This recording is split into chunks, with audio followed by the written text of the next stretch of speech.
ഇസ്രയേലിൽ സംഭവിക്കുന്ന ചില സംഭവവികാസങ്ങൾ, ഹമാസിന്റെ കൊടിയ ക്രൂരതകൾ. കഴിഞ്ഞ കുറച്ച് ദിവസം അതുമായി ബന്ധപ്പെട്ട വാർത്തകൾ വന്നിരുന്നുവെങ്കിലും അതിൽ ഏറ്റവും പ്രധാനപ്പെട്ടത് എന്നു പറയത്തക്ക വിധത്തിലുള്ള ഒരു വാർത്ത ഈ നിമിഷം പുറത്തുവരികയാണ്. ബന്ദികളുടെ അവസ്ഥ എന്താണ്? ആദ്യം പുറത്തു വന്ന ബന്ദികളിൽ പലരും പറഞ്ഞിരുന്നു, ഇനിയും ബന്ദികൾ ഓരോ ദിവസം പോവുകയാണെങ്കിൽ അവരുടെ ജീവൻ തിരിച്ചു കിട്ടുക അത് ഏറെ ബുദ്ധിമുട്ടുണ്ടാക്കുന്നത് ഒന്നായിരിക്കുമെന്ന് അവർ മുന്നറിയിപ്പ് നൽകിയിരുന്നു. അതേ മുന്നറിയിപ്പ് ഇവിടെ നടപ്പിലാകുന്നു എന്നുള്ള വാർത്തകൾ പുറത്തു വരികയാണ്. ഇപ്പോൾ ബന്ദരാക്കപ്പെട്ടിട്ടുള്ളവരിൽ പലരും മരണപ്പെട്ടു എന്ന വാർത്ത പുറത്തു വരുമ്പോൾ വിശപ്പ് സഹിക്കവയ്യാതെ ഭക്ഷണവും മരുന്നും വെള്ളവും കൃത്യസമയത്തിൽ ലഭിക്കാതെ ഇസ്രായേലി ബന്ദി മരിച്ചുവെന്ന് ഹമാസ് സ്ഥിരീകരിക്കുകയാണ്. 34 വയസ്സുകാരനായ യജീവ് ബുഖാതാഫാണ് മരിച്ചത് എന്ന് ഹമാസിന്റെ സൈനിക വക്താവായ അൽ ഖസാം ബ്രിഗേഡ്സിന്റെ സൈനിക വിഭാഗമായ അൽ ഖസാം ബ്രിഗേഡ്സ് ടെലഗ്രാം ചാനൽ വഴി പുറത്തുവിട്ട വാർത്താക്കുറിപ്പിൽ വ്യക്തമാക്കുന്നു. ഇസ്രായേൽ തടവുകാരന്റെ പേര് വ്യക്തമാക്കുന്ന ഒരു ഹ്രസ്വ വീഡിയോയും അൽ ഖസാം പുറപ്പെടുവിച്ചു. യജീവ് ഗുത്താഫ് എന്ന 34-കാരൻ, ഭാര്യ റിമോൺ എന്നിവരടക്കമുള്ള ഇസ്രയേലികളാണ് ഒക്ടോബർ 7-ന് ഹമാസ് ബന്ദികളാക്കിയത്. നവംബർ 28-ന് നടന്ന തടവുകാർ തമ്മിലുള്ള കൈമാറ്റത്തിൽ റിമോണിനെ മോചിപ്പിച്ചിരുന്നു. ഇസ്രായേൽ നടത്തുന്ന ആക്രമണത്തിലും ഉപരോധത്തിലും ഫലസ്തീൻ ജനത അനുഭവിക്കുന്ന അതേ അവസ്ഥ ബന്ദികളായ ഇസ്രയേലികളും അനുഭവിക്കുന്നുണ്ട് എന്ന് നേരത്തെ മുന്നറിയിപ്പ് നൽകിയിരുന്നുവെന്ന് ഹമാസ് വ്യക്തമാക്കി.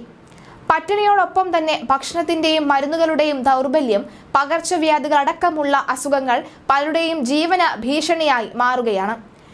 പലതരത്തിലുള്ള സൈനിക ആക്രമണങ്ങളെ അദ്ദേഹം അതിജീവിച്ചു എങ്കിലും ഭക്ഷണത്തിന്റെയും മരുന്നുകളുടെയും ക്ഷാമം അതിജീവിക്കാൻ യജീവിന് കഴിഞ്ഞില്ല എന്നാണ് ഹമാസ് പറയുന്നത്. ഇസ്രായേൽ അധികൃതർ അൽ ഖസാം പ്രസ്താവനയോട് പ്രതികരിച്ചിട്ടില്ല ഇതുവരെ.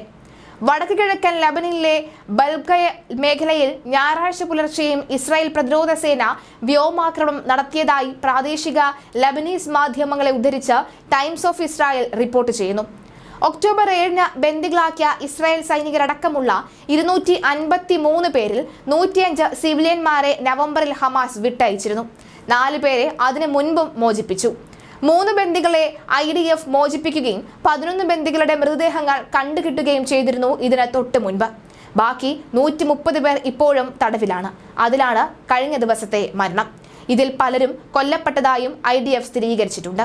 ഇസ്രായേൽ ആക്രമണത്തിൽ നിരവധി ബന്ദികൾ കൊല്ലപ്പെട്ടതായാണ് ഹമാസ് പറയുന്നത്. എന്നാൽ പലരുടെയും രോഗം മൂർച്ഛിച്ചും ഹമാസിന്റെ തടവറയിൽ കിടന്നും ഹമാസിന്റെ ക്രൂരതകൾ കാരണവും മരണപ്പെട്ടു എന്നാണ് ഇസ്രായേലും പറയുന്നത്. അതേസമയം ബന്ദികളെ മോചിപ്പിക്കണമെന്നും സർക്കാർ രാജിവെക്കണമെന്നും ആവശ്യപ്പെട്ടുള്ള പ്രതിഷേധം ഇസ്രായേലിൽ കൂടുതൽ ശക്തമാവുകയാണ്. ശനിയാഴ്ച വൈകിട്ട് ടെൽ-അവീവിൽ കൂറ്റൻ പ്രകടനമാണ് അരങ്ങേറുന്നത്. ഹമാസുമായി കരാറിലെത്തി ബന്ദികളെ മോചിപ്പിക്കുക, തെരഞ്ഞെടുപ്പ് നടത്തുക തുടങ്ങിയ ആവശ്യങ്ങളാണ് പ്രതിഷേധക്കാർ ഉന്നയിക്കുന്നത്.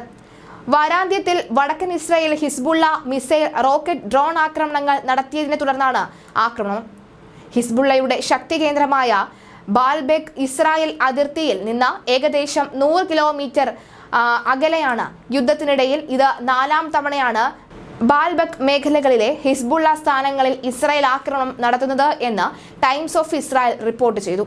ഈ ആഴ്ച ആദ്യം ഇസ്രായേൽ സൈന്യം ഗസയിലെ അൽ ഷിഫ ആശുപത്രിയുടെ പരിമിതമായ പ്രദേശങ്ങളിൽ ലക്ഷ്യമിട്ടുള്ള ഓപ്പറേഷൻ നടത്തിയിരുന്നു. തിരിച്ചും ഹമാസും അതേ രീതിയിൽ തന്നെ നടത്തുകയും ചെയ്തിരുന്നു. എന്തായാലും ഹമാസുമായുള്ള കരാറിന്റെ അടിസ്ഥാനത്തിൽ ഗസയിൽ നിന്ന് മോചിതരായ ബന്ദികളെ കുറ്റപ്പെടുത്തി ഇസ്രായേൽ പ്രധാനമന്ത്രി ബെഞ്ചമിൻ നെതന്യാഹുവിന്റെ ഭാര്യ സാറ കഴിഞ്ഞ ദിവസം വന്നു എന്ന വാർത്തകൾക്ക് പിന്നാലെയാണ് മരുന്നിന്റെയും ഭക്ഷണങ്ങളുടെയും ക്ഷാമം കാരണം ഒരു ബന്ദി കൂടി മരണപ്പെട്ട വാർത്ത പുറത്ത് വരുന്നത്.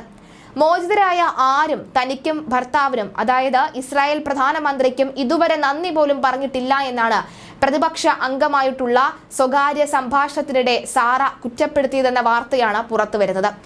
ഇവരുടെ പ്രസ്താവനയ്ക്കെതിരെ ഗസയിൽ നിന്ന് മോചിതരായി തിരിച്ചെത്തിയവരും അവരുടെ ബന്ധുക്കളും പ്രതിഷേധവുമായി രംഗത്തെത്തിയിരുന്നു.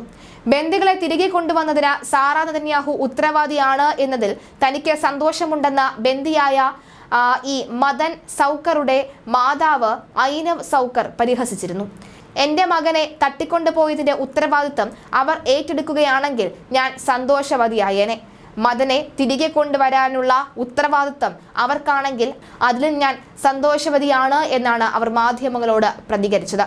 എന്നാൽ ഈ ഒരു വാർത്ത തികച്ചും വ്യാജമാണ് എന്നും അത്തരത്തിലൊരു പ്രതികരണം ഈ സാറ നടത്തിയിട്ടില്ല എന്നും പലരും പറയുന്നുണ്ട്. മോചിതരായ ബന്ദികളെ സാറ കുറ്റപ്പെടുത്തിയിട്ടില്ല എന്നാണ് പറയുന്നത്. അതൊരു വ്യാജ വാർത്തയാണെന്ന് കാണിച്ച ഇസ്രായേൽ പ്രധാനമന്ത്രിയുടെ ഓഫീസ് തന്നെ ഈ പ്രസ്താവനയുമായി രംഗത്ത് വന്നിരുന്നു. ബന്ദികൾ നന്ദിയില്ലാത്തവരാണ് എന്ന് സാറ നെതന്യാഹു പറഞ്ഞിട്ടില്ല എന്നും റിപ്പോർട്ട് തെറ്റാണെന്നും പ്രസ്താവനയിൽ വ്യക്തമാക്കി. ബന്ദികളുടെ കുടുംബവുമായുള്ള നിരവധി ചർച്ചകളിൽ സാറയും പങ്കെടുത്തിട്ടുണ്ട്. ബന്ദികളുടെ മോചനത്തിനായി പ്രവർത്തിക്കണമെന്നാവശ്യപ്പെട്ട് അവർ ഈ മാസം ആദ്യം ഖത്തർ അമീറിന്റെ മാതാവിന് കത്തയക്കുകയും ഒക്കെ ചെയ്തിരുന്നു. എന്തായാലും ഓരോ ദിവസം ചെല്ലുന്തോറും അത് ഭക്ഷണത്തിലായാലും മരുന്നിന്റെ ദൗർബല്യം കൊണ്ടും ഒക്കെ തന്നെ മരണമടയുന്ന ബന്ദികളുടെ എണ്ണം ഒരുപാട് ഉയരുകയാണ് എന്നതാണ് ഞെട്ടിപ്പിക്കുന്ന മറ്റൊരു സത്യം.